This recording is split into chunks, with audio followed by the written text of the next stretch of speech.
कलयुग के धर्म का वर्णन होगा उसमें। कलयुग, अब ये श्री कृष्ण जी जब चले जाएंगे तो कलयुग घुस जाएगा। पारीक्षत चला गया, श्री कृष्ण चले गए तो कलयुग घुस गया, तो पारीक्षत में दबाया। परीक्षत चला गया तो कलयुग फिर घुस गया। तो उस कलयुग को जो घुस गया है उसको निकालने के लिए 9 अवतार आएगा नर्मदा किनारे। इसलिए नर्मदा का महत्व बड़ा है। स्कंद पुराण में नर्मदा खंड है, भविष्य पुराण में, ब्रह्म पुराण में, वायु पुराण में। स्मरणात् जन्मजम पापम दर्शनात् त्रिजन्मजम स्नानात् जन्म सहस्रेषु हन्ति रेवा कलयुग। नर्मदा का कोई स्मरण करेगा तो 1 जन्म के, दर्शनात् त्रिजन्मजम, नर्मदा का कोई दर्शन करेगा तो 3 जन्म के, स्नानात् जन्म सहस्रेषु हन्ति रेवा, और नर्मदा में कोई स्नान करेगा तो अकेले कलयुग में नर्मदा सैकड़ों जन्म के पाप से बचाए। और पानी में डुबकी लगाने से नहीं, कलयुग में 5000 वर्ष जाने के बाद विष्णु परमात्मा का 9वां अवतार नर्मदा किनारे आएगा। वो विष्णु दर्शन कराने वाले ज्ञान का आविष्कार करेगा। उसके ज्ञान में जो सत्संग रूप स्नान करेगा वो मुक्त हो जाएगा। विमल ज्ञान जल जब सो नहाई, विमल ज्ञान जल जब सो नहाई, तब रह राम भक्ति हो जाए। निर्मल ज्ञान रूपी जल में जो सत्संग रूपी स्नान करना, बड़ा ठीक बात थी। तो ये हो गया और आ गया कलयुग के 5000 वर्ष जाने के बाद, जिनको हम नवम बुद्ध अवतार नारायण भगवान श्री मायानंद चेतन कहते।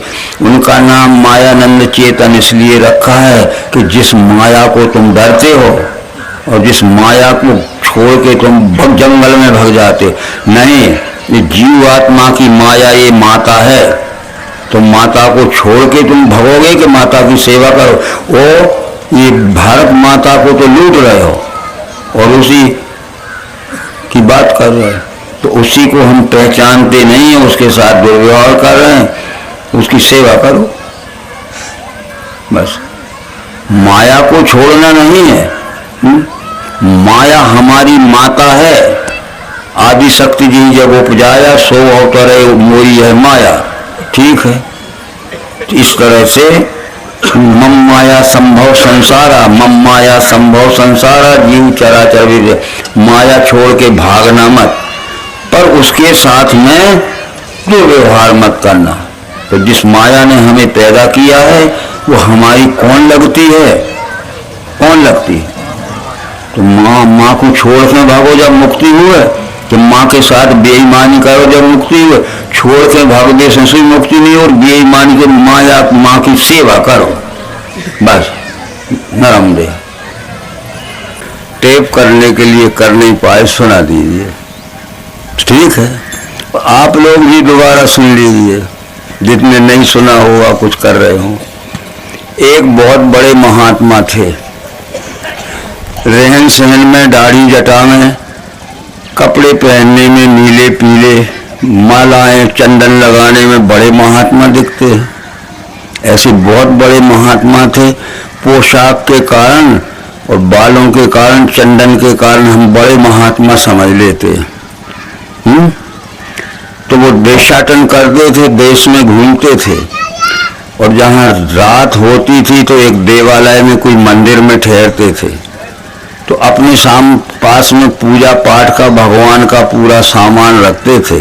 वो थैला टांगते थे, उसमें छोटे से भगवान रखते थे और पूजा पाठ का सामान रखते थे, सब ध्यान का सामान रखते थे। एक दिन ऐसा आया कि जिस मंदिर में उन्हें ठहरना था, तो उनने देखा कि इस मंदिर में तो 6-6, 8-8 फुट के भगवान बैठे, बड़े बड़े देवों की प्रतिमा। मेरा भगवान छोटा है। उनके मन में ये बात आई कि मेरे पास जब पूजा करते हैं तो अगरबत्ती जलाते हैं, तो वो बहुत बड़े महात्मा थे, देखने में महंगी अगरबत्ती थी, स्वर्ण घटित केसर की रहती थी। अब सोने की कीमत देख लो, स्वर्ण घटित दवाइयाँ भी, और केसर कितनी महंगी होती है शायद हमारी बहनें ना जानती होंगी, जानते होंगे बहुत से लोग। वो सहज में नहीं मिलती, वो स्वर्ण की तौल के लगभग रहती है। तो उससे स्वर्ण घटित केसर की अगरबत्ती रखते थे, जैसी ये हम रखते हैं।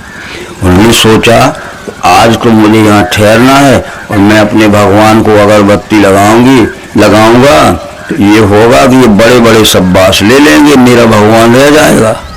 तो पास में देखा उनने तो एरंड का पेड़ था, अंडा, उसमें नलिका रहती नहीं तो पूरी रहती, उसको तोड़ लाए, काट लिया पत्ते की तरफ से और उन्होंने अगरबत्ती सुलगाई, ऐसी डाल दी अंडे की नलिका, अपने भगवान की नाक में लगा दी, बेफिक्र हो गए, अब किसी को बास नहीं मिलेगी।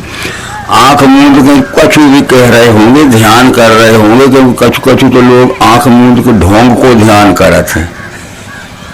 अरे आंखों में जो दिखाते एक ध्यान का नहीं करते हैं, ठीक है।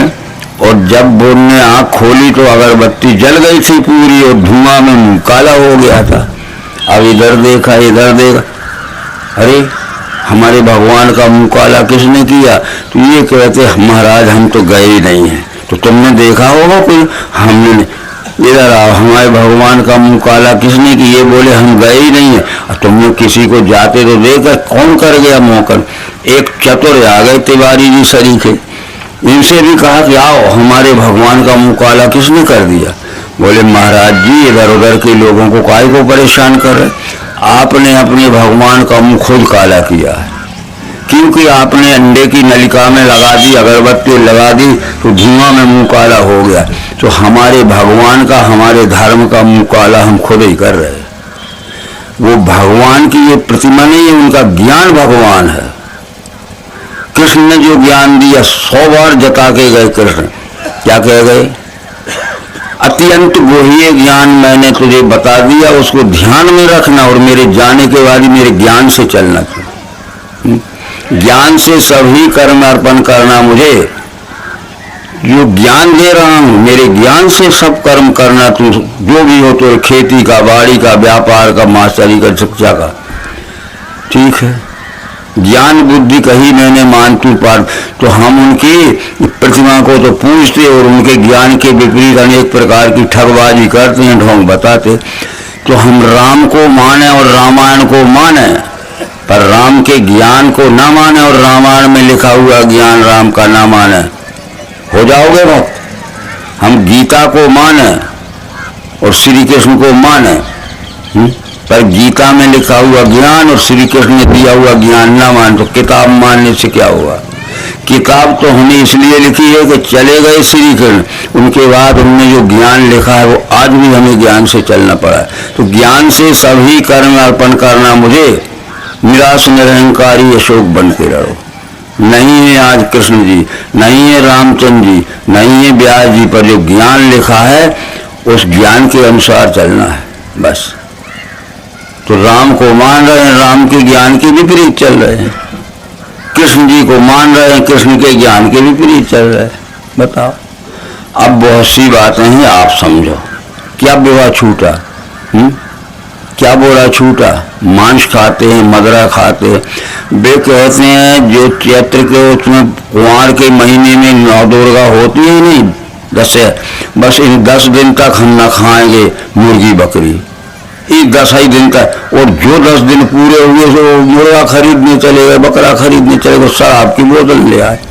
उतने दिन के लिए, हमेशा के लिए बुरे कर्म छोड़ना है। ठीक है भाई, इनके कहने से ही हमने रिपीटेशन किया है, दोबारा बताया। ये कहते थे कि हमने टेप नहीं कर पाए, सीडी बन रही।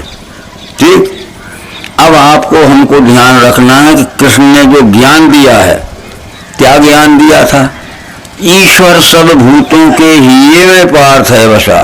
जिसे ईश्वर कहते हो, ये दिख रहा है, ये चराचर दृष्टि के रूप में यही है हमारा ईश्वर, यही है हमारा परमात्मा।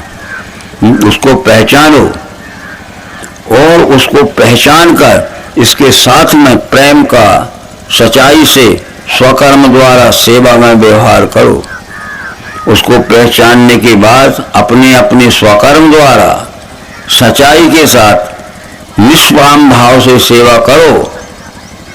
ये कृष्ण जी कह रहे हैं, ये ज्ञान दे रहा हूं तो तुम मेरे भक्त हो गए, नहीं तो मेरे नाम पर तुम 1000 प्रकार के बुरे काम करोगे और नाम मेरा लोगे तो मेरा बदनाम कर रहे हो। अब हम बता देते, जो ज्ञान देता है हमें तो ज्ञानी को तो हम माने और उसके ज्ञान के विपरीत चलें तो बदनाम क्या होगा मास्टर का? क्या तुमने यही पढ़ाया था कि ये बेईमान है, तुम खुद बेईमान हो गए। जिनकी औलाद बुरे काम जमाने में करे सदा माँ बाप के नीचे को नजर होती। किसी की औलाद संतान बुरे काम करती तो माँ बाप का बदनाम वो को मोड़ाया, जो देख ले जो चोरी कर रहा हो, जो मांस खा रहा हो, जो पराए घर में घुसो, बदनाम कौन को हो? तो हमारे माँ बाप या ये रामचंद्र जी कृष्ण जी उनके ज्ञान को छोड़ उनके विपरीत बदनाम उनको हुए।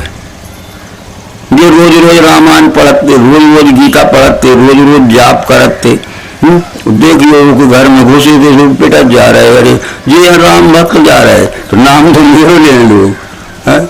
तो राम को नहीं लजाना है, राम के ज्ञान से चलना है। सारे ढोंग छोड़ दीजिए, अब छोड़ भटकना राह पे। ठीक है।